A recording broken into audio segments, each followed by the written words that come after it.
Any dedications for this for the share today? I just wanted you to give the dedications, Kev. Okay, for all Cholim of Klal Yisrael and for the armed forces of Klal Yisrael to receive Hashem's protection, and the security forces. And Leah Bas Esther also. Leah Bas Esther. Good. Great. Okay, so now the next point is the preparing cholent on modern day appliances. So the question is, what must be done in order to properly prepare cholent for Shabbos? And the discussion goes as follows. Preparing cholent for Shabbos on top of a stove or inside an oven, crock pots, as discussed in a separate discussion, is susceptible to the following Shabbos violations. The rabbinic prohibition of putting food on a heat source before Shabbos and leaving it on during Shabbos. The reason for this prohibition is to prevent one from inadvertently stoking the coals, whose modern equivalent is adjusting the knobs or dials to raise the temperature. The rabbinic prohibition of returning on Shabbos food to a heat source, since then, one would be inclined to adjust the temperature. In addition, this is prohibited because it appears to be cooking. To avoid these potential violations when preparing cholent on a stovetop, the following guidelines must be adhered to. Although not halakhically mandated, many poskim recommend that the fire should be covered by a blech, even if the cholent is fully cooked before sunset. If the cholent is less than half cooked, or under extenuating circumstances only a third cook, a blech is halachically required. Whether or not the knobs, dials, or computerized number pads need to be covered, as well, is a subject of debate among contemporary poskim. Some require it, others strongly recommend it, while others do not consider it important at all. To remove a cholent pot from the fire on Shabbos with the intention of putting it right back on, for example, to add water to it or serve it as a kiddush before a meal, the following conditions must be met. These conditions are known as the conditions for returning. 1. The fire and knobs must be covered with a blech. A blech may be placed over the fire on Shabbos. 2. The cholent must be completely cooked and still warm when returned to the flame. And 3. Okay, we're getting past 6 Okay, this last point. That's it. Then it's done. Okay. 3. The cholent pot should not be put down on any surface. But if the cholent pot was put down on a table or countertop, but not on the floor, it may still be returned to the blech. Now that's it. Okay. Right. So one thing before we get started quickly is I learned from it was interesting. I was learning from Rabbi Glass. This Sfas MS brings two things on Acharei Mos. It has a whole discussion with Nadav and Avihu. Just quickly, is that there's a whole thing in the Parsha of how we're not allowed to learn from the Egyptians, the Canaanites, etc. And the 2 points that the Sfas MS brings is, one, is that the Jews have to have a level of understanding that even when, unlike the non-Jewish nations, that when they behave themselves, it's not about within the constraints of not breaking civil or criminal law. As we're learning in the Zikin, that's when things really go wrong. It's about the fact that how do you conduct yourself at a Shabbos table in your interactions with other people. And it's more a case of, number one, that the law shouldn't be there to contain and constrain you in terms of your behavior. The law is the minimum standard required. That's when you're getting on bordering on criminal, going over somebody's civil liberties. So already when you're at that stage, there's a problem. Second point he brings is intention is everything, that we have to see ourselves as serving the Creator. So, for example, I like to use the example of you take a doctor. There are doctors that have entered the profession in order to heal, and they also have to pay bills and they make money and they do very well, but their intention has always been to heal. And it says in the Gemara that the best intentioned doctors inherit Gehinnom. What does this mean? Is that at the end of the day, a lack of empathy that the doctors have and being all about the money is, if you think lawyers can get into Gehinnom, believe me, doctors can also get there very quickly. So the truth of it is not to lose sight of the fact that whatever you do in your life, but particularly your intent, has everything to do with how you build your olam haba. So in other words, if you're charging as a medical person, fine, and you're getting big fees, but if somebody can't afford to pay you, so you don't charge those people as much. You know, I've met a few doctors like Dean Lutrin and other tzaddikim that don't charge many patients. Some, if you can pay, you can pay. If not, not. But at the end of the day, they're there as healers. And that makes all the difference in the world, is that it's not about earning money in transactions. It's about the place, like, for example, Hillel used to make shoes. And every knot that every stitch he made and every knot, etc., was to having the intention to make a shoe where a Jew could keep his feet warm and dry and protected. And the thing of it is, to take the nobility of every act, even sleeping, and say, I need the strength in order to get up to do mitzvahs and learn Torah, so that no act is mundane and no act is wasted, and everything is a consciousness to serve Hashem. That's all I wanted to say. Shkach. Very good. Yeah. Okay. So with that, please God, we please Hashem with our learning together. It always pleases me to learn with you guys. All right, so just to give you a perspective of where we ended, I mean, we discussed that you can't say whatever will be picked compared to whatever was picked. The reason why we wanted to say whatever will be picked is because that would quite clearly help Rav Yochanan. In what basis? Because Rav Yochanan said, look, as the owner, in order to be able to have control of the item, you have to have possession of the item. And therefore, if something's stolen, you can't say, well, I forgive you of stealing it. It's not in your possession to forgive anymore.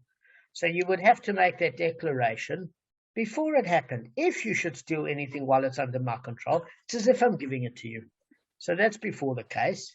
Then there was that concept of Bereira that comes up, that is there. Do they believe in retroactive clarification?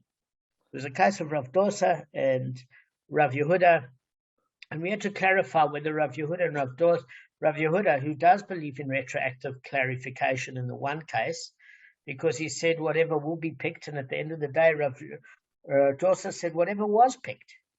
So that has to be validated. And then there was also a case of, does Rav Yochanan believe in the concept of Bereira?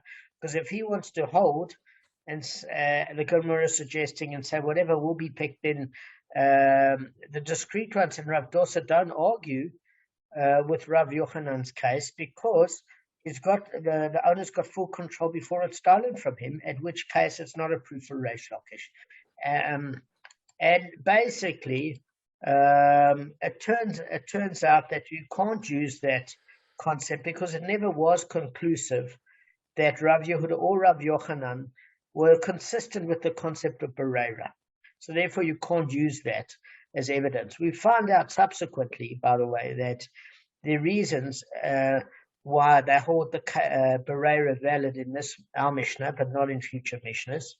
As we said, in terms of the barrel for Shabbos, there's not enough time during the twilight to actually get things physically done.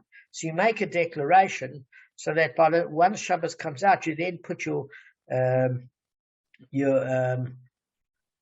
one aside, of which you're meant to have separated your truma and your maisa rishon and your maisa sheni and everything else.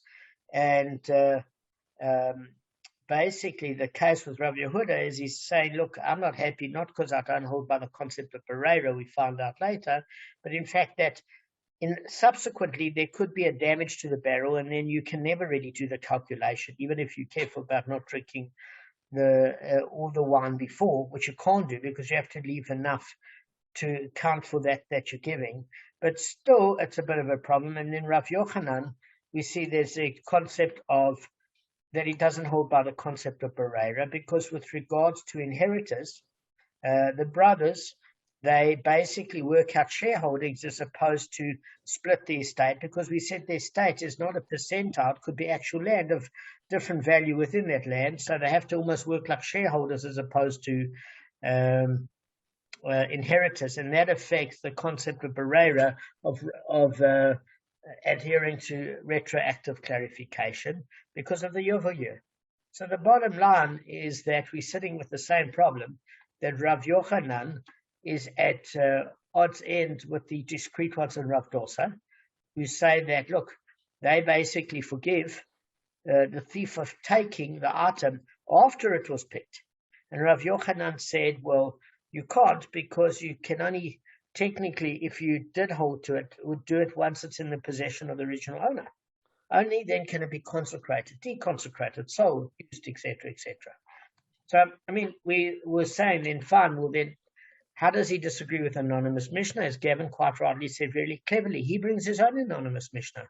And the anonymous Mishnah, if you remember, was the fact that the one we're dealing with in 62, which says one who steals after a thief does not pay the twofold payment. So we're talking about a case when a second thief takes from the first thief. And we say, why does the second thief not pay the twofold payment? Well, it's well understood he doesn't pay the twofold payment to the first thief. Why? Because there's a pasuk that says with regards to the twofold payment, in Shmot, Exodus chapter 22, verse 6, that it's stolen from the house of the man, which implies, but not the house of the thief, the man meaning the original owner. I mean, bottom line is the pasuk is there because you don't reward the thief by paying him double when a second thief takes from the first thief. So that's one of the reasons it's there in the pasuk. So the Gemara says then, well, what about letting him pay the twofold to the original owner? And that's Rav Yochanan's proof, because he said, rather, do you not derive from this that he does not pay the twofold payment to this one, the thief, for the stolen article is not his, because the original owner never had Yush, he never gave up and despaired of getting it back, so it's not the thief's, and he does not pay the original owner the stolen article. Why? Because it's not in his possession. Okay, and since it's not in his possession, we basically say that the issue is this is a problem. So it's a good proof for Rav Yochanan, because he said you have to look at it like this, and that's his anonymous Mishnah, because we see that the ownership of the original owner is impaired. Guys, why is it impaired? Because the fact that the article is not in his possession, and that's why the second thief is not considered to have stolen it from the owner. Okay, so that's the proof. Okay, now my issue with that is just a question. Then the only reason that the first thief would pay a twofold payment to the original owner is because it's in the pasuk that says when he steals it from the house of the man. Because the issue is if you base it on that, you don't have to pay the twofold payment, because it's not in possession of the original owner by the fact that the thief rendered it so. So then you have to come to the conclusion, as we learned from Gemaras before, that we don't reward the thief for stealing it. You can't say that the thief stole it and then despair kicked in. Why?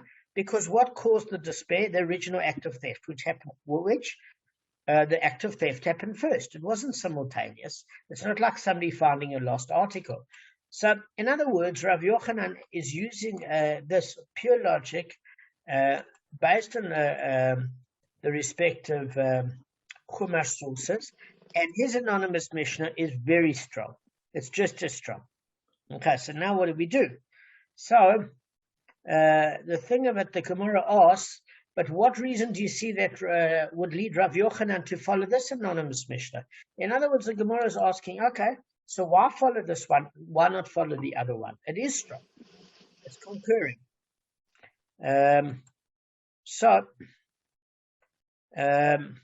So why does Rav Yochanan follow this anonymous Mishnah? Let him rather ruin practice in accordance with the anonymous Mishnah of the discrete ones. So the Gemara answers, Rav Yochanan rules in accordance with our anonymous Mishnah, which maintains the fact that one stolen article is not in his possession, renders his ownership impaired, because the following verse in the pasuk supports it. There's another verse. Okay, now he's got two pasukim. The first one was in Shmot chapter 22, verse 6. This one is in Vayikra, Leviticus chapter 27, verse 14. And what does it say? If a man consecrates his house to be holy unto Hashem. So with regard to consecration, the Torah specifically mentions a person's house to teach that. Just as his house is in his possession, so to anything that must be consecrated must be in his possession. In other words, just as one's house is by definition, guys, in his personal possession, because a thief can never physically take it away from him. That's what's used as an example. So too must all things that one consecrates be in the physical possession and not in the possession of the thief. It's also supported by the Ritva and Kedushin 52a. So by teaching that one cannot consecrate his property if it's been stolen, the verse teaches in effect that his ownership has been impaired. So he can't sell, he can't declare it ownerless or deconsecrate any such property either. So similarly, since his ownership is impaired, he's not entitled to the twofold payment from the second thief who steals the stolen property from the first thief. Okay? So now the Gemara is going to make a comment, and it brings an interesting insight from a buyer, which we took on. Now, that was as follows. I just want to know, Art, I know I can't be seen for whatever reason. You can't be seen. Are you at least listening? But Art? Yes, I'm listening. Sorry, we're just moving the stuff in the house, and they don't want to be on camera. Okay, no, that's fine. But as long as you're listening, I've got my Bluetooth earpiece in. I've got my Bluetooth in my head. I'm happy as anything. No problem, mate. All right. So, with that, a buyer said, had Rav Yochanan not said that the discrete ones, and Rav Dosa said one and the same thing, I would have said that the discrete ones indeed hold the practice of Rav Dosa, as Rav Yochanan said, but Rav Dosa does not hold the practice of the discrete ones. So a buyer is going to explain what he means by that, because by now, guys, you should be probably a little confused. What are the discrete ones hold by? What does Rav Dosa hold by? And a buyer, thank goodness, clarifies it again, right? It said the discrete ones hold the practice of Rav Dosa, for the rabbis instituted an enactment on behalf of the thief, who knowingly steals from the vineyard to prevent him from a transgression. So in other words, somebody steals from a vineyard, there are two transgressions. Number one, the transgression, Kevin, of what? Of theft. Excellent. And the other one, guys? The other one. There's two transgressions. Yes. If you steal from a vineyard in its fourth year, that hasn't maybe it's supposed to be, you're not allowed, you have to wait till the fifth year. It's not, you're not allowed to use the produce. Well, you're absolutely correct. So you don't have to wait till the fifth year, but your line of thinking is correct. We have to deconsecrate it. So either that fruit has to be taken and eaten in Yerushalayim, or you have to while it's consecrated state, it is eaten in Yerushalayim, or you deconsecrate that produce with the equivalent value in coins, take those coins to Yerushalayim, buy produce there, and eat produce within Yerushalayim. So you can't consume of it unless it's been deconsecrated out of Yerushalayim. Absolutely right, Kevin. One doesn't have to use the fifth year. That's why coins were used. But those are the two sins, right? So we're saying if a thief knows better, and the rabbis decide to prevent him from having that transgression, which is going to affect his olam haba, then it's necessary to say that they would have obviously enacted a similar principle on behalf of the poor, who unwittingly took what was not theirs to prevent them from a transgression. So what we are saying is here is Tosfot explains the Ba''s suggestion as follows, right? Both the discrete ones and Rav Dosa hold, as does Rav Yochanan, that's when ownership of his article is impaired if the article is currently in the possession of the thief. That's the first thing. Okay? So everybody agrees that in principle, if it's in possession of the thief, the article is impaired by the original owner. You can't use it. Okay, that's obvious. That's the discrete ones and Rav Dosa, as does Rav Yochanan. Okay, and what does that mean? By rights, the thief would not be able to consecrate it, redeem it, or declare it ownerless. But nevertheless, the rabbis used their discretionary power to assign ownership as they see fit. And what does that mean? They instituted that the stolen item shall be the full-fledged property of the original owner. Why did they do this? So that the original owner should prevent the one who has taken it from further sinning. And therefore, the discreet ones hold that the rabbis instituted this enactment even when one has deliberately stolen the article from the owner. In other words, in the case of the passers-by who steal reveille fruit from the owner's vineyard. Okay? So obviously, though, the passerby is an outright thief, the rabbis placed within what he has stolen in the full possession of the original owner so that the owner would be able to redeem the fruit and spare the thief from the further sin. So it might be that the original act of theft, okay, is foregone, but even if not, they certainly didn't want them to transgress about eating fruit that was not redeemed at that point. So then certainly it's obvious that the discreet ones would hold the rabbis could enact a similar principle in Rav Dosa's case. Why? Because if you remember, Rav Dosa had this discussion with Rabbi Yehuda, where Rabbi Yehuda was said to have said in the beginning of the day, whatever is taken in terms of leket is forgiven. And Rav Dosa said at the end of the day afterwards, whatever was taken, we will forgive in terms of leket. So in other words, obviously, if the rabbis are prepared to institute a case according to Rav Dosa and the discreet ones, where on a purposeful act of theft for the reveille fruit of the vineyard, there's a case of the original owner having full use only in order to forgive the thief.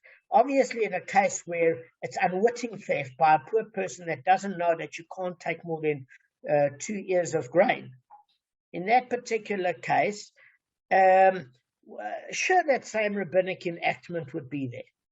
Because if you're prepared to forgive on the stringent, you're prepared to forgive on something that was unwitting theft. Okay?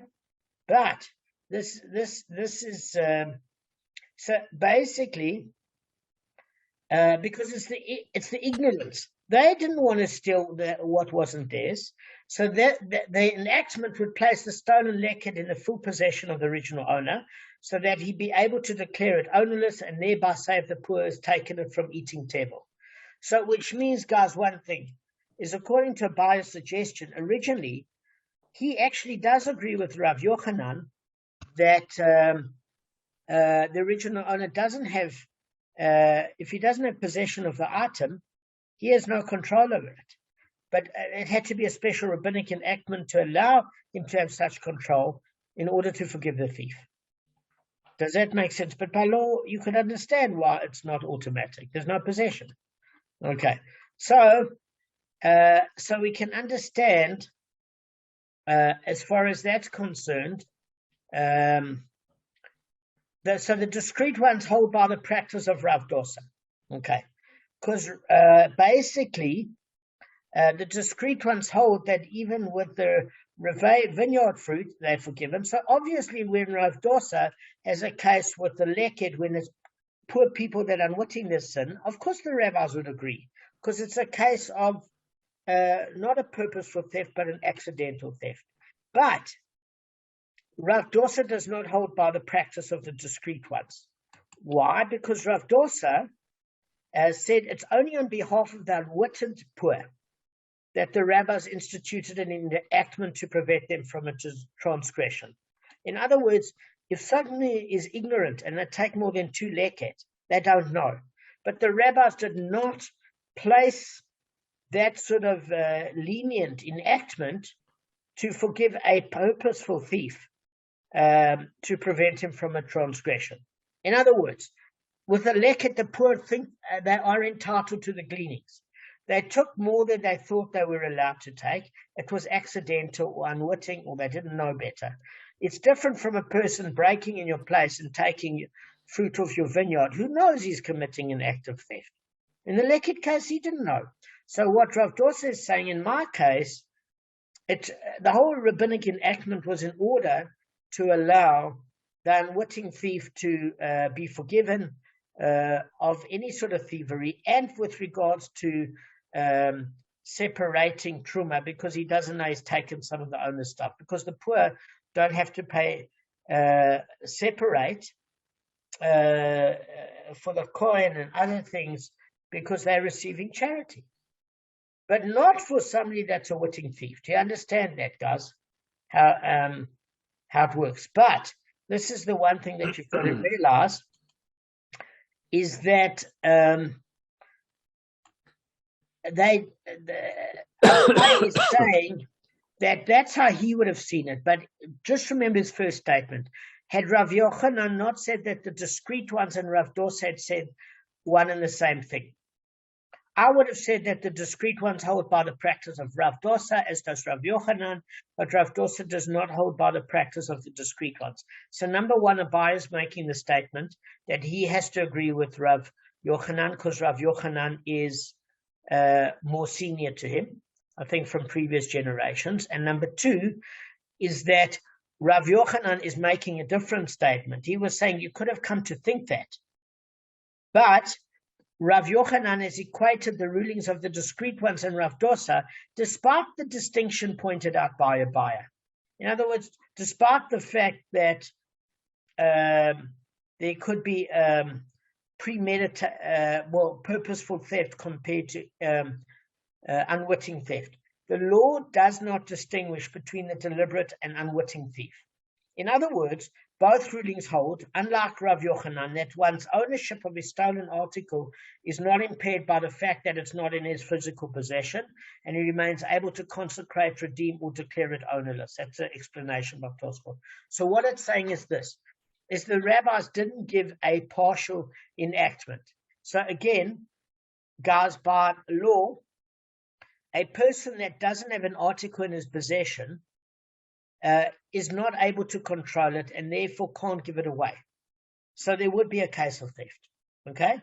But because the rabbis gave it discretionary power, even though it's not in his possession, to deconsecrate it and forgive the thief and say, it's yours, keep it, they didn't distinguish between this case of purposeful theft, like in the case of the revei fruit, or the case of unwitting theft, like in the case when they accidentally took too much from their gleanings, their leket, the poor, and didn't separate for teruma, and accidentally stole from the owner.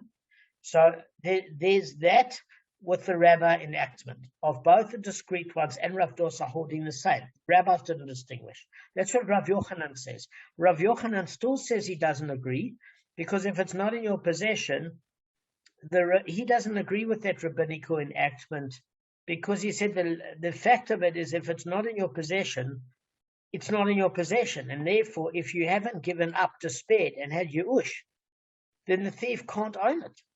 That's the bottom line.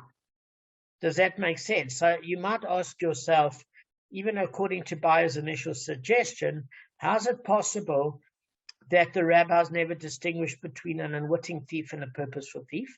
Because it comes down to Hashem. Because Hashem in Shemayim will know if the person is liable or not for unwitting thievery or purposeful thievery. Hashem knows if a person was starving. Hashem knows every intention and every detail. So sometimes things are not sorted out by courts of law here. And our default position is to forgive a Jew. And Hashem will know the level of that person's responsibility, but not because we're prosecuting that Jew. So there was another similar statement by Rava, who said, had Rav Yochanan not said that the discreet ones and Rav Dosa said one and the same thing, again, Rav is saying the same thing as Abai, is that it's a surprise to him that Rav Yochanan said that the discreet ones and Rav Dosa said one and the same thing. Same with Abai, okay? Because I would have said that who is the Tana that taught the practice of the discreet ones? It's authored by Rabbi Meir. Does Rabbi Meir not say that Ma'aser Sheni is divine property? And even so, with respect to redemption, the merciful one placed it in his possession.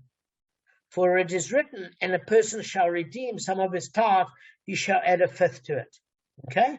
The merciful one thus calls it his tithe, and he adds a fifth. Okay, so what it's saying is as follows. Let's look at a case of Ma'aser Sheni. Rava is saying there's a problem because we see a conflict here. Let me just tell you what the conflict is, okay?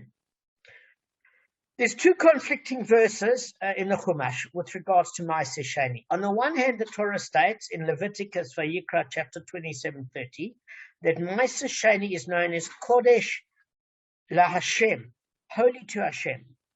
So in other words, it doesn't belong to you, it belongs to Hashem. On the other hand, the Torah says in Deuteronomy chapter 14, verse 23, that there's actually a commandment to the owner to eat the Ma'aser Sheni in Jerusalem. And if you say that the owner of the Ma'aser Sheni is to eat in Jerusalem, it suggests that it's not consecrated to Hashem, because then who owns it, Hashem or the person? So it's a bit of a difficult one when you've got two conflicting pasukim. So what Rabbi Meir does is he reconciles both those elements and maintain that Ma'aser Sheni is Kodesh. It's definitely divine property. And when Hashem commanded that Ma'aser Sheni be taken to Jerusalem and eaten, Hashem merely granted the possessor of Ma'aser Sheni the privilege of eating from his table. Okay? Now, we learned this from Rashi before, right? Remember, Gavin, in the same way that Kohanim were granted the privilege to eat the meat of the sacrificial offerings, right? Remember that. It doesn't belong to the Kohen. They're allowed the privilege to eat of the meat. So since he maintains that Ma'aser Sheni, Rabbi Meir, isn't considered personal property, it's rather divine property, you've only been permitted to eat it by Hashem's grace. It's not that you own it. That's in Kedushin in the 52nd daf.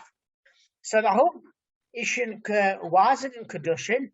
Because the argument goes, if one betroths a woman with Ma'aser Sheni, the Kedushin is ineffective. Why?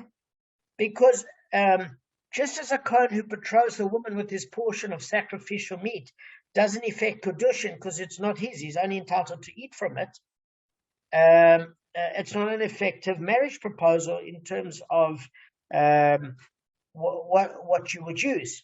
But Rabbi Yehuda doesn't agree. He says that he doesn't agree with Rabbi Meir and says that Ma'aser Sheni is not divine property, but the monetary possession of one who has it. Okay, so he says the Torah merely prohibits eating it outside Jerusalem. So in that respect, the holiness of Ma'aser Sheni resembles the holiness of Teruma, which is actually considered the monetary possession of the Kohen. And the only thing that this is coming to do in Bikurim is the holiness of it has to place limits on where it's consumed. In other words, you can only consume it in Jerusalem. But according to Rabbi Yehuda, since it is in your possession, if you betroth a woman with Ma'aser Sheni, the Kedushin does take effect. It's valid. But Rabbi Meir says it's not yours. Hashem just granted.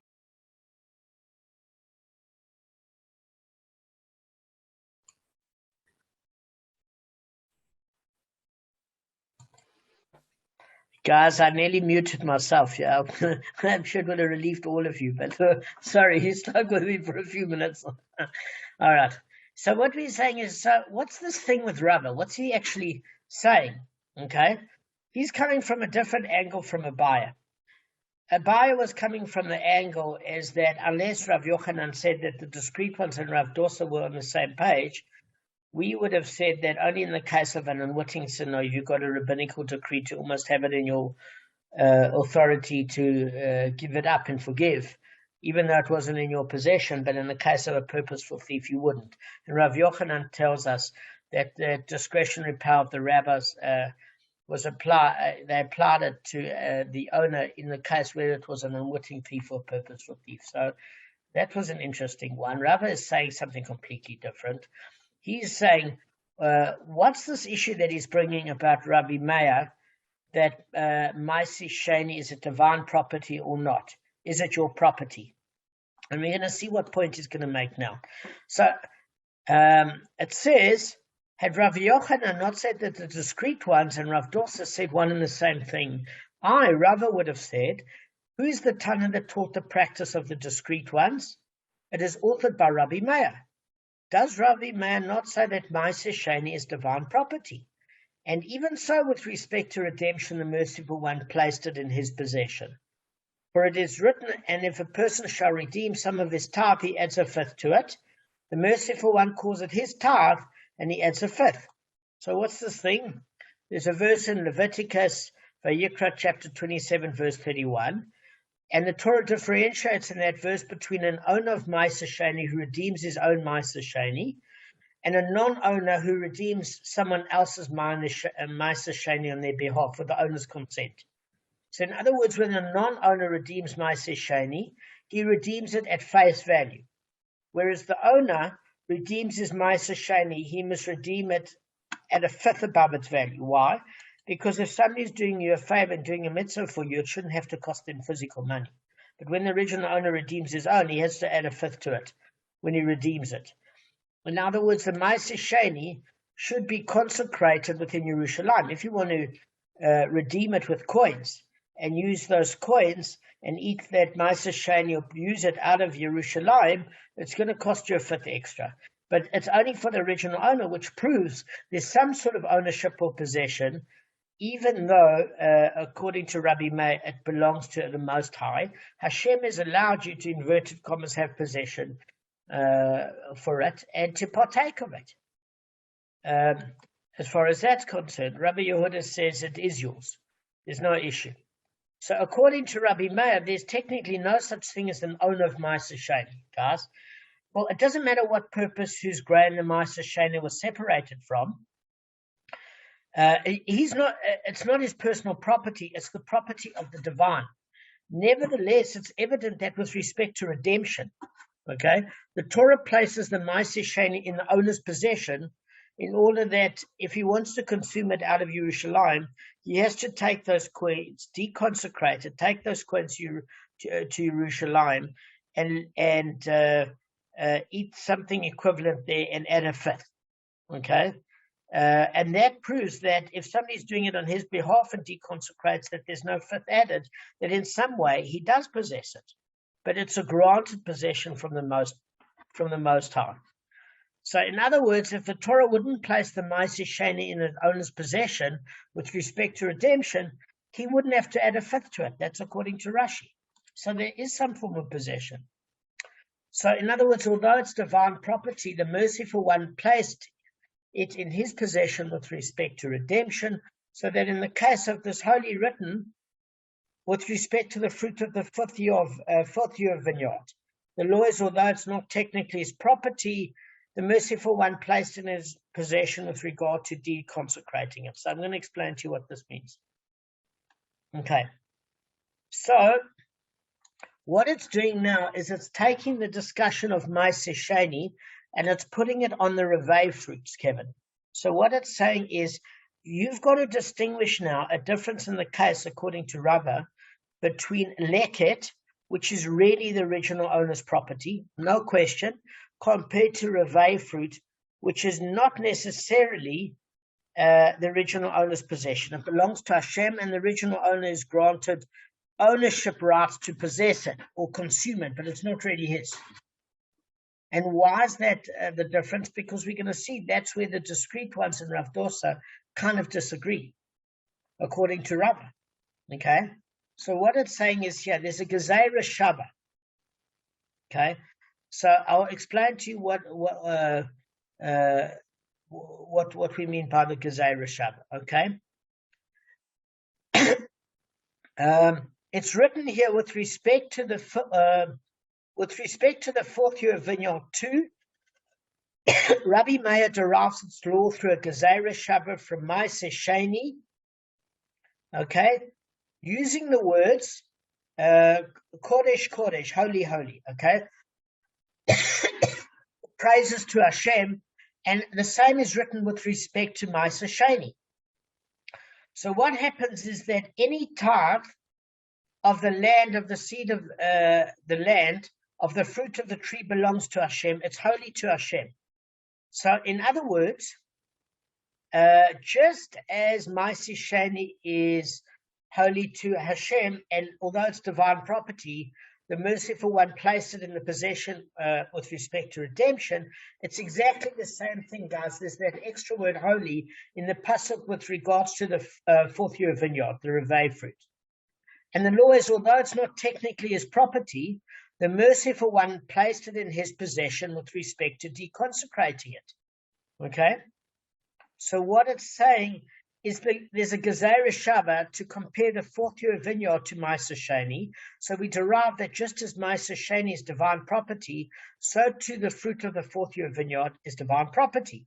And we similarly derive that just as the Torah places Ma'aseh Sheni in its owner's possession with regards to redemption, because again, if you're redeeming it yourself, you add 1/5. If somebody's doing it for you, they don't, which proves there's some sort of possession. It's the same thing true in a legal sense with the fruit of the fourth year vineyard, and you add 1/5 when you're redeeming your own Revei fruit, guys. It's exactly the same. So therefore, when the fruit of the fourth year is stolen by a passerby and is not in the owner's physical possession, he's still empowered to redeem it. Okay? And we're going to see why now. Because even when the fourth year fruit is not stolen and in his physical possession, it's not actually his property. And nevertheless, he's able to deconsecrate it. Therefore, he's able to deconsecrate it even when it's stolen by the passerby and is no longer in his physical possession. Okay. So what we're saying is that accordingly, it's going to emerge that the discrete ones hold, as does Rav Yochanan, that when you've got a possession, and it's stolen and not in your physical possession, your ownership is considered impaired. And you're not empowered to sell it. You're not empowered to consecrate it, declare it ownerless, redeem the stolen property, or deconsecrate it. But it's different because with respect to the fruit of the fourth year vineyard, the Torah empowered the owner to redeem it, even though it's not the legal owner, it belongs to Hashem. So in fact, the general rule, if you're not dealing with the fourth year vineyard or Ma'aseh Sheni, is that your legal ownership is impaired when it's not in your possession. But it has no relevance here, guys, because we're only possessing it because Hashem allows us to partake of it. And therefore, it has no relevance upon your right to redeem stolen Revei fruit. Okay?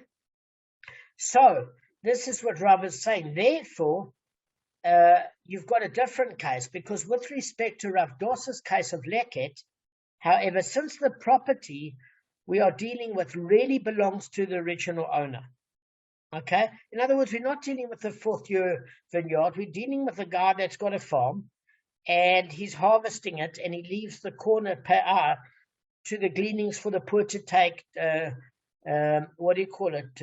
ears of grain or less, and anything more, it belongs to the original owner, okay? So, in that particular case, since it belongs to the owner outright, it's subject to the regular law, guys, of ownership. In other words, you can't forgive the person afterwards for stealing it because it's not yours anymore to be able to control. You have to. It has to be in your physical possession.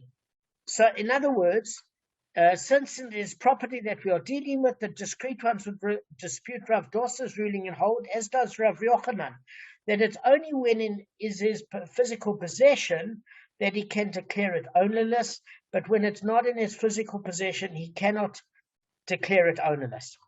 Okay? So what we are saying is here, where's Gavin? Okay. Just hang on. Gavin, unmute yourself. I am, yeah, sorry. Okay, so what I'm saying is as follows. You guys have to distinguish the default position on the law, Rav is saying, is I would have come to the conclusion, he said, well, you're not dealing with in the first case, okay, guys, there was Rav Dossa and the discrete ones, and they were talking about forgiving something that was stolen out of their possession in order that the person not being stealing from the vineyard is not responsible for theft or for eating produce that was meant to be consecrated, okay? But it's only because he's been given almost possession of the right to do it, but it's not his, it's Hashem's. But in the case of Leked, it's a different case because it belongs to the original owner. And the default possession of the law is if it is the original owner, he has to have possession of it in order to consecrate it, give it away, or do anything. So he can't forgive the poor for having consumed too much, not because he's an unforgiving person, but because he doesn't have control over something which is stolen from him unless it's in his possession. So then the argument is Rav Yehuda said before the gleanings of the poor, whatever will be taken, I forgive them of, because he's saying while it's in the original owner's possession, it's indeed, he can do what he wants with. But at the minute it's out of his control, he can't. And Rav Dosa is saying, look, it doesn't matter because he forgives afterwards. Why?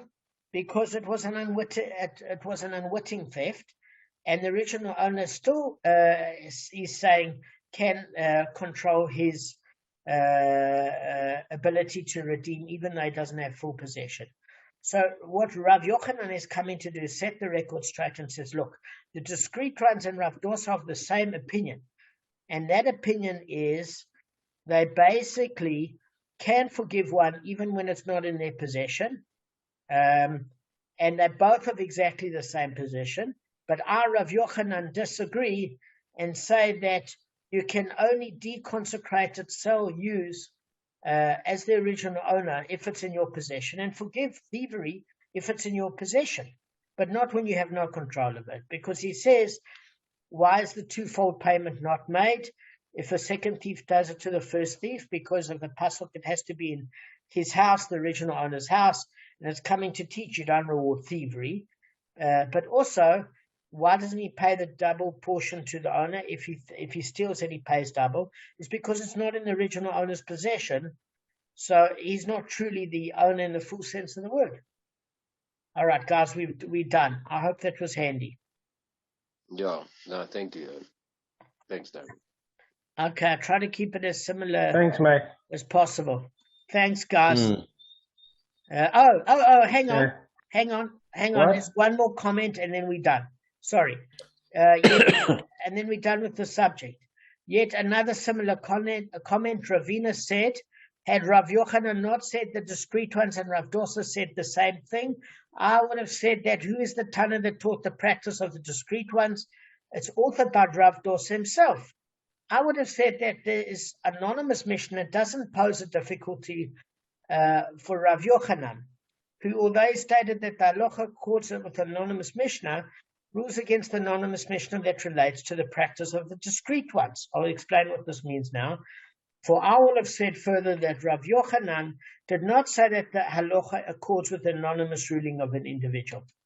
Okay, so what he's saying is as follows, is that Rav Yochanan only agrees with this practice and says that Rebbe calls an anonymous Mishnah when it cannot be disputed, and that's why it's an anonymous Mishnah, if it's an opinion of more than one Tana.